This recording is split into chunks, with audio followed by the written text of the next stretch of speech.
O primeiro método que a gente vai ver é a ordenação por seleção. A gente mesmo criou essa função, a gente chamou ela de selection sort. Selection sort é desses métodos mais simples, ou seja, o custo dele vai ser o ad n ao quadrado. Vamos supor que a gente tem essas cartas aqui.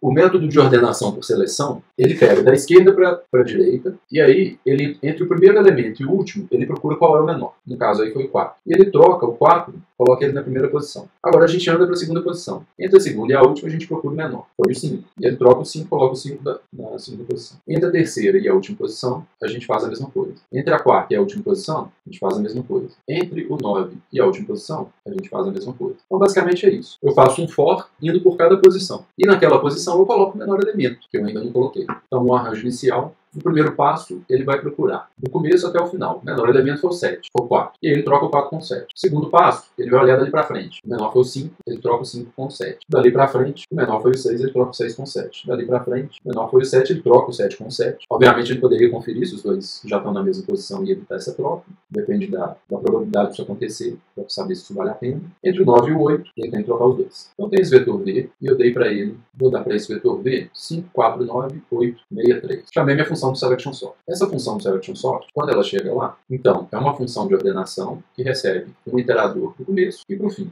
E aí, tem uma coisa confusa aqui. Eu tenho duas versões da função. Numa, eu tenho um terceiro, que é o operador de comparação, e na outra, não. Por que eu faço isso? A gente já viu alguns exemplos, mas é porque eu sempre quero ter um terceiro parâmetro opcional, se eu quiser fazer assim, int A, int B. Esse terceiro parâmetro que eu estou passando para a função, é uma função de comparação. Eu estou dizendo com ela qual critério eu quero usar para ordenar. Então, se eu tenho um A e um B, eu vou dizer que o A é menor que o B. Porque se eu quiser, por exemplo, ordenar esse vetor em ordem decrescente, eu faço A maior que o B. Quem for menor vai vir antes. Ou eu posso usar um outro critério, a distância do A para 5. E aí, quem for mais distante de 5 vai vir primeiro. Eu posso criar todo tipo de variação. Se a pessoa não me passar parâmetro nenhum, aí eu quero usar o critério padrão, que é o A ser menor que o B. Basicamente, é isso que eu estou fazendo. Então, como eu chamei aqui sem função de comparação nenhuma, ele vem aqui. E essa ordenação por seleção, sem função de comparação, faz só uma coisa. Ela chama a função de ordenação por seleção de novo, do primeiro até o último, passando para ele a função de comparação usual, que é o less. O less quer dizer ser menor que. Ou seja, isso tudo aqui que eu chamei de less, esse less aqui basicamente ele substitui. Eu fazer assim, alto B retorna se o A é menor que o B. É isso que esse less faz. Então esse less ele gera para a gente, como já é uma função muito comum, ver se um é menor que o outro, em vez de digitar isso tudo aqui, a gente só coloca que a gente quer o less para qual tipo? Do tipo do iterador. O iterador na conta. E aí eu entro na função que realmente vai fazer a ordenação por seleção. Então, do começo até o final, eu quero ordenar por seleção usando esse critério de comparação. Então, se eu fizer comp A, B, isso aqui vai me falar se o A é menor que o B. Porque se a pessoa quiser trocar esse critério, ordenar em ordem decrescente, etc., basta eu passar outro ponto. Beleza. Eu estou agora no for. O for, ele faz o quê? Ele vai. O iterador começa na primeira posição e ele para na última posição menos 1. Por que na última posição menos 1? Porque aqui, ó, eu estou entre o 9 e o 8. Tem dois elementos sobrando. Eu encontro o 8 como menor e troco de posição com o 9. Na hora que eu chego e tem um elemento só sobrando, esse eu não preciso fazer nada. Porque o arranjo de um elemento está sempre ordenado, por definição. Então, o arranjo de um elemento só, a gente não coordena ele, a gente vai ordenar. Então, do começo até o final, menos 1. Então, não é mais enquanto ele for diferente do final, enquanto ele for diferente do final, menos 1. Então, para cada posição, do começo até o final, menos 1, eu troco, iter swap vai trocar o elemento apontado pelo iterador. E aí ele vai trocar o elemento apontado pelo meu iterador e aqui eu pego um iterador para o menor elemento entre o meu próprio iterador e o último elemento do meu arranjo. O menor elemento usando essa função de comparação que eu já tinha passado. Então a gente pode quebrar isso aqui, só para exemplificar melhor. Então, vamos chamar isso aqui de it2. Então, o it é o iterador para o meu primeiro elemento, ou para a minha posição corrente. O it2 é um iterador para o menor elemento, entre o elemento atual e o último elemento. E aí, quando eu digo o menor elemento, eu uso como referência essa função de comparação. Ou seja, se eu quiser inverter ela vai me dar o maior elemento. Como que implementa uma função para achar o menor elemento? Aí a gente já viu na outra aula. É a mesma função da última aula, só que, em vez de procurar o maior, aqui eu estou procurando o menor. E aí eu troco os elementos apontados pelo it1 e o it2. Esse iter swap, ele troca os valores que esse it aponta e esse it aponta. Iter swap é a mesma coisa de eu fazer assim. E swap, e aí se referencio, né? É o valor de um e o valor de outro. essa é outra maneira, fazer a mesma coisa. Então, dá um swap no valor do it e no valor do it2, a função iter-swap ela é equivalente à só desreferência. Se eu vier aqui na referência, um iter-swap, como que ele pode ser implementado? Só isso aqui, ó. Swap, referenciando um e outro. O swap, aí ele é uma função que troca o valor de um com o valor do outro. Como é que eu implemento um swap? Ou seja, a gente já viu isso também, né? Eu tenho um int A e eu tenho um int B. Vamos dizer que o A é 2 e o int B é 7, por exemplo. Se eu quiser trocar o valor de um com o outro, eu faço. Int temporário recebe o valor do A. O A recebe o valor do B. E o B recebe o valor do temporário. Então é assim que eu faço um swap. Eu troco o valor de duas variáveis. Só que em vez de fazer isso, é muito mais conveniente eu escrever um swap. É mais curto, eu escrevo menos código, tem menos chance de errar, é mais eficiente.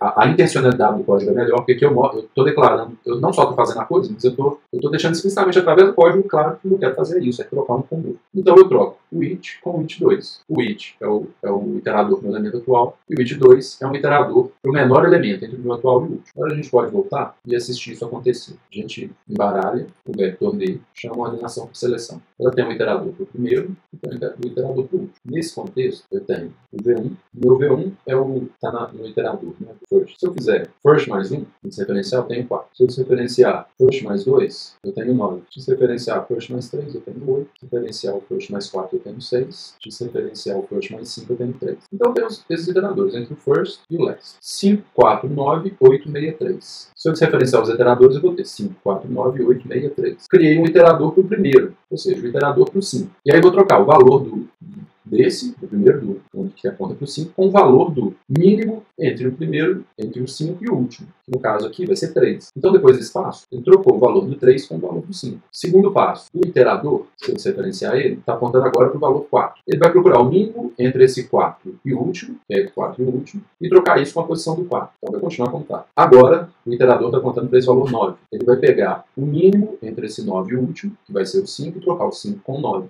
Agora, o iterador vai apontar para a posição 8. Ele vai pegar o mínimo entre 8 e o 9, né, do começo até o final. O mínimo vai ser o 6, então ele vai trocar o 6 com o 8. Na próxima, ele vai tentar pegar o mínimo entre 8 e o 9, vai achar o próprio 8. E agora ele vai sair, ele não vai fazer isso do 9 até o último elemento. Do 9 até o último só tem um elemento, então não tem o que fazer. Então aqui ele vai até o last menos 1, e acabou. Vocês estão vendo aqui que os elementos estão em ordem. 3, 4, 5, 6, 8, 9. Terminou. Na hora que eu imprimo os elementos, aí aparece 3, 4, 5, 6, 8, 9. Tá certo. Se a gente for fazer uma análise desse algoritmo aqui, a primeira parte da análise é esse min element aqui, qual é o custo disso? A gente já viu, é o mesmo custo do max element, O de n. Eu tenho que passar por todos os elementos para ver qual é o menor deles. Agora, esse laço externo aqui, qual que é o custo desse laço externo? Esse laço externo ele vai acontecer n vezes também. Então isso aqui vai acontecer O de n vezes. Na verdade, n menos uma vez.